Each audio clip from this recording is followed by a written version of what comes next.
नमस्कार बच्चों। आज फिर से 11th क्लास का एक नया फंक्शन लेके आए हैं। इसको थोड़ा सा जो ग्राफ से आप दूरी बनाते हो, इसलिए हमने ग्राफ इस बार पहले से बना के रखा है। इसे शुरू से लास्ट तक आप उसको देखो और आपको ग्राफ उस फंक्शन का याद हो जाए। ठीक है, तो आज का जो फंक्शन है वो है प्रतिलोम फलन, रेसिप्रोकल फंक्शन, इन्वर्स फंक्शन, जो चाहो सो बोलो आप उसको। एक कैसा होता है रेसिप्रोकल फंक्शन, ये इस तरह का लिखा होता है कि fx is equal to 1/x, x does not is equal to 0। इसको अपन y मान लेते हैं। मानने का एक उद्देश्य केवल ये है कि x एक्सिस से हम डोमेन के एलिमेंट लेते हैं, अब y एक्सिस में हमको रेंज मिलता है। जब x डालेंगे यहाँ से तो y में हमको क्या मिलेगा, इसका प्रतिबिंब मिलेगा, यानी रेंज मिलेगा। ठीक है, ये कहता है कि हम इन्वर्स फंक्शन हूँ, पर आप ध्यान रखें कि हमारे जो डिनोमिनेटर है x है, इसको आप कभी जीरो नहीं करो।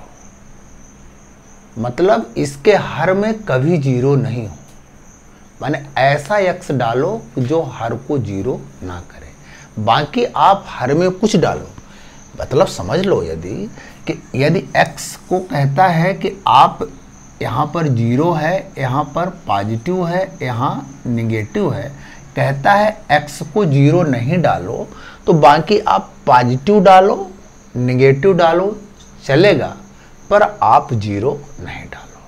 पर आप कहते हो कि नहीं सर, ऐसा क्यों होता है कि यदि मान लो कि इसके डिनोमिनेटर पे जीरो आ जाता है तो ये क्या हो जाता है, अपरिभाषित हो जाता है। क्या हो जाता है? अपरिभाषित हो जाता है, अनडिफाइन हो जाता है। मतलब ये कोई रिजल्ट ही नहीं देता है, अपरिभाषित हो जाता है। वैसे भी आप जान लो कि यदि इस तरह से लिखा है f(x/gx) लिखा है, एक परिमेय फलन है, इसको ध्यान रखना, कभी भी जो हर है इसका जीरो के बराबर नहीं होना चाहिए। बात समझ में आ गई? कभी कभी हमने देखते हैं कि लोग लिख देते हैं कि 1/0 इजिकल टू इन्फिनिटी। ये बिल्कुल गलत बात है, इसको आप कभी नहीं लिखें। आपको ऐसा लगता होगा कि 1/0 इन्फिनिटी आ गया यानी हमारी वैल्यू आ गई। यदि जीरो हर में आ गया तो कोई वैल्यू नहीं देता है, वो अपरिभाषित हो जाता है, गणित उसको नहीं पढ़ता है। बात समझ में? ध्यान रखना, हर में जीरो नहीं होना चाहिए। ठीक है, अब यहाँ पर हमने ग्राफ आपको बना लिया है और उसी के रिस्पेक्ट में डोमेन रेंज की अपन बात करेंगे। ग्राफ मतलब किसी फंक्शन का ग्राफ मतलब उसका स्वभाव कैसा है, उसका स्वभाव कैसा है, उसका डोमेन क्या है, उसका रेंज क्या है।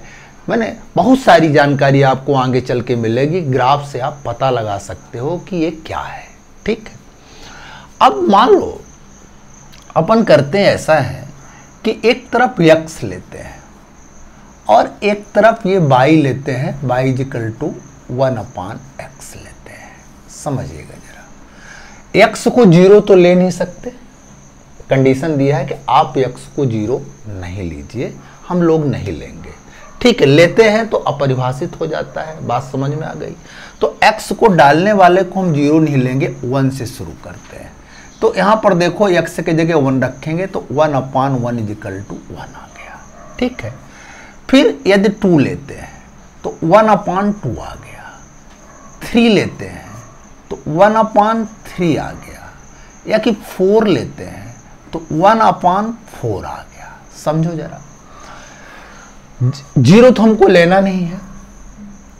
देख रहे हो कि जब हम x1 डालते हैं, x को जैसे हम 1 डालते हैं 1, तो y भी क्या मिल जाता है, 1 मिल जाता है। माने दोनों ए पॉइंट यदि कहें थोड़ा और नीचे डाल लेते हैं, मान लीजिए इसको यहाँ कर लेते हैं, तो यदि मान लीजिए कि वहाँ पर हमने 1 डाला तो निकल के भी 1 आ गया, माने ए पॉइंट हमको 1 1 मिल गया।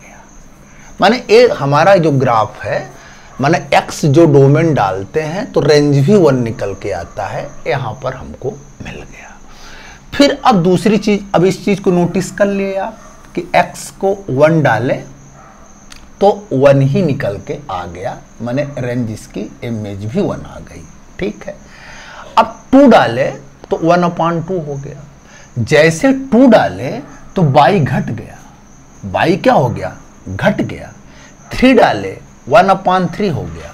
4 डाले 1/4 हो गया। माने जैसे जैसे इधर की ओर हम x को बढ़ाते गए, 2 बढ़ाए, 3 बढ़ाए, जैसे जैसे बढ़ाते गए तो देखो x को बढ़ाते गए हम लोग तो y हमारा क्या हो गया, घटता गया। और ऐसा मान लो कि एक स्थिति में x को यदि हम इन्फिनिटी ले लेते हैं, इन्फिनिटी, तो बन जाएगा तुम्हारा कितना, 1/∞। 1/∞ को जीरो नहीं समझेंगे, ये जीरो की ओर टेंड करेगा, जीरो होगा नहीं। तो देखो जैसे जैसे जैसे जैसे बढ़ते जाते हैं बढ़ते जाते हैं बढ़ते जाते हैं तो x y हमारा घटता जाता है घटता जाता है, पर x को कभी मिलता नहीं है। माने x अक्ष पर y 0 होता है और y अक्ष पर x 0 होता है। ठीक है, तो यदि x अक्ष को नहीं मिला ये कहीं पर तो y 0 नहीं है, माने निकलने वाला जो इमेज है तो कभी 0 नहीं मिली हमको। देखो इधर हमने सब डाला 1 2 3, बीच के भी नंबर डाले, इन्फिनिटी तक डाला, पर हमको कहीं भी सबके आउटपुट मिले, सबके आउटपुट मिले, पर इन्फिनिटी जब बहुत बड़ा नंबर एक डाल दिए तो आउटपुट हमको नहीं मिला। केवल ये देखने की मिला कि 0 की ओर जा रहा है, पहुंचा नहीं, यानी x अक्ष को टच नहीं करेगा। बात समझ में आ गया। तो देखो हमारा ग्राफ यहां से ऐसे घटता गया और यहां पर x को टच नहीं किया, आगे को निकल गया। तो आपको हम समझते हैं कि ये वाला आपको ये चीज समझ में आई कि यहां पर x को कहीं टच नहीं किया, x को कहीं टच नहीं किया, यानी y = 0 भी नहीं है। मतलब y सब रिजल्ट दे रहा है पर 0 रिजल्ट नहीं दे रहा है। ठीक है, तो देखो यहाँ पर x के सभी वैल्यू को लिए और y भी निकला पर y 0 नहीं निकला। अब चलो थोड़ा सा दूसरी बात करते हैं। यहाँ तक को तो आपको 1 1 में तो मिल गए हैं दोनों, और 1 के पहले और 1 के बाद चेंज हुआ है उसका नेचर। अच्छा, अब मान लें 1 के पहले आते हैं, 1/2 डालते हैं, तो 1/2 जब डालेंगे तो 1/1/2 = कितना हो जाएगा, 2। इसी तरह से 1/3 डाले तो कितना मिल जाएगा, 3।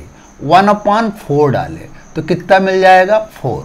1/5 डाले तो कितना मिल गया, 5।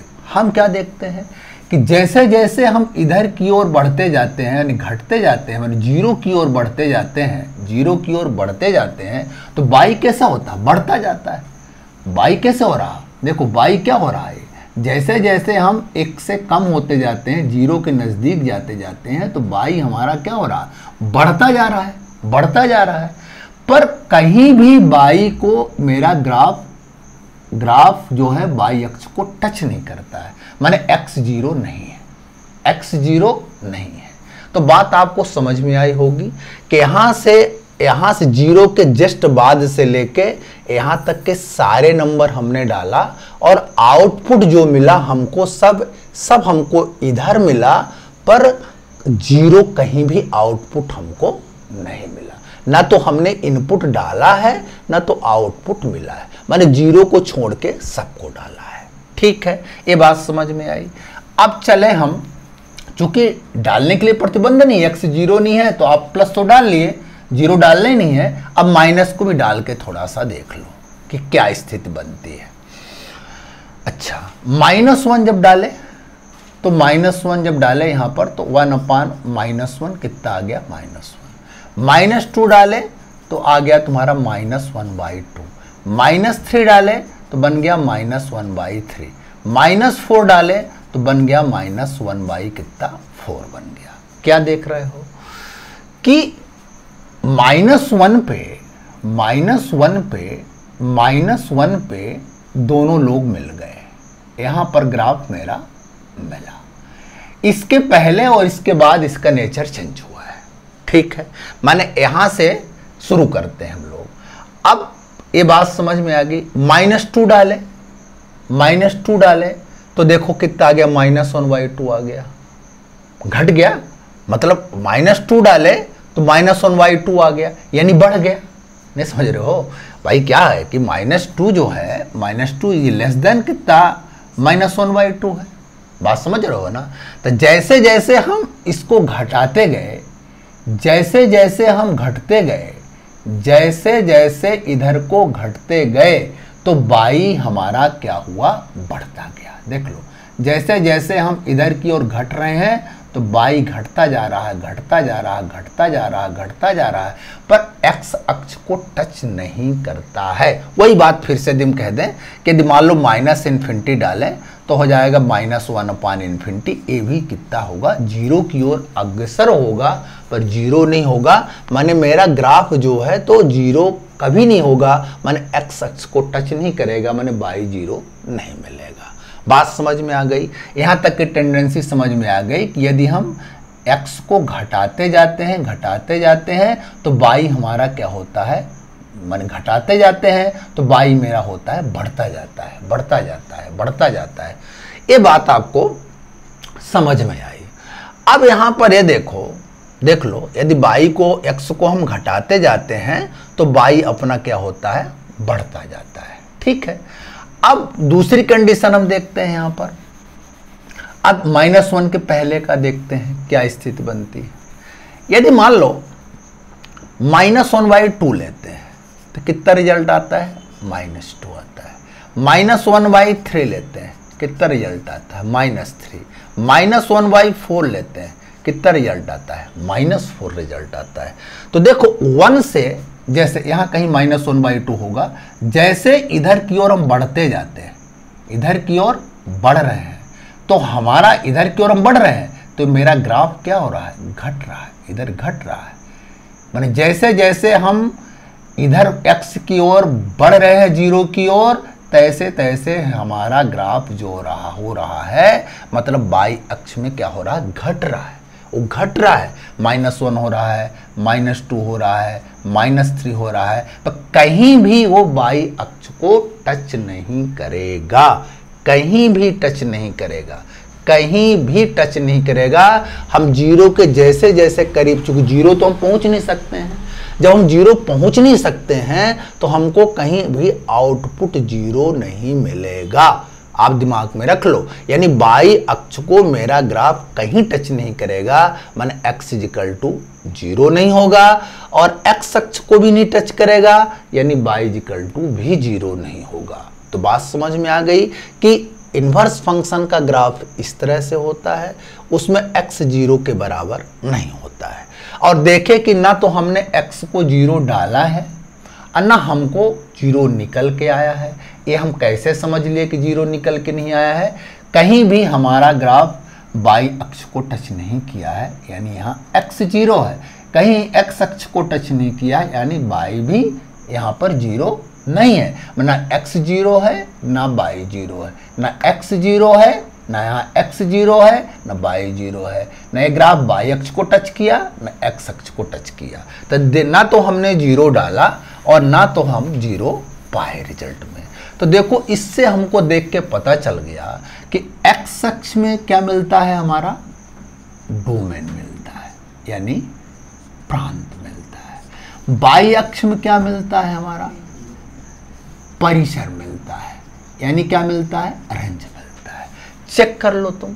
अब चेक करो कि हमने डोमेन में इधर से लेके इधर की सारी चीज डाली, इधर से लेके इधर की सारी चीज डाली, और 0 भर नहीं डाला, माने सारे पॉजिटिव डाले, सारे निगेटिव डाले, 0 नहीं डाले। तो बात तय हो गई कि जो इन्वर्स फंक्शन है इसका जो डोमेन होगा वो क्या होगा, रियल नंबर होगा, और केवल 0 को छोड़ दो। इसको हम ऐसा भी लिख सकते हैं, देखो 0 को छोड़ना है ना, ये -∞ है, ये +∞ है। इसको ऐसा भी लिख सकते हैं कि -∞ से 0 यूनियन 0 से +∞ इंटरवल के रूप में। इसके रेंज की बात करें, रेंज की बात करें तो देख लो, बाई अक्ष को देखो, बाई अक्ष में सारी चीजों का उपयोग हुआ है, माने जीरो के बाद से वहाँ तक, जीरो से पहले इधर नेगेटिव पूरा, तो पूरा रियल नंबर उपयोग हुआ है, केवल जीरो का उपयोग नहीं हुआ है। ठीक है, इसको भी आप ऐसे लिख सकते हो, ऐसे लिख सकते हो, जीरो से ये इन्फिनिटी।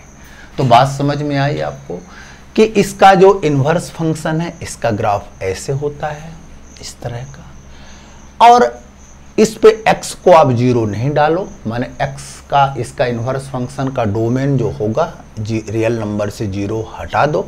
आपने देखा कि जो आउटपुट भी मिला है हमको वो कहीं भी जीरो नहीं मिला है, कहीं भी हमको जीरो नहीं मिला है, तो अपन ये कह सकते हैं कि ये इसके रेंज में भी जीरो नहीं होगा। एक तरीका हम आपको और बताए थे कि आपको यदि डोमेन देखना हो तो ऐसे लाइन खींच दो इस तरह से और चेक कर लो इसके समांतर एक्स अक्ष के। देखो एक्स सारे उपयोग आए हैं, सारे उपयोग आए, सारे उपयोग आए, केवल जीरो का यूज नहीं हुआ है।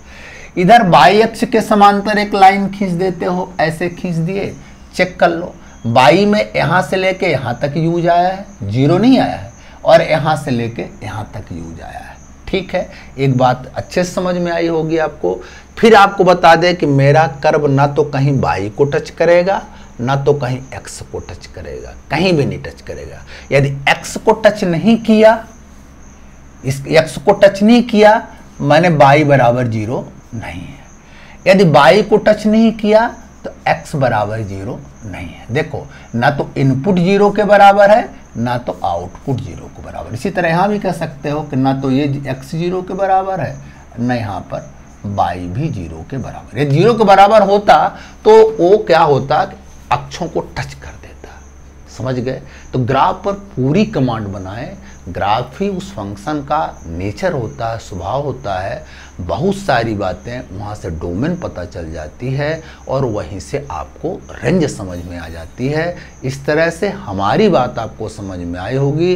जो पीछे का फंक्शन हमने बताया उसको खोल खोल बार बार देखें, नहीं तो प्रॉब्लम आएंगी तो आपको फिर दिक्कत होगी। इसलिए आप इस पर विशेष ध्यान दें। धन्यवाद बच्चों, नमस्कार।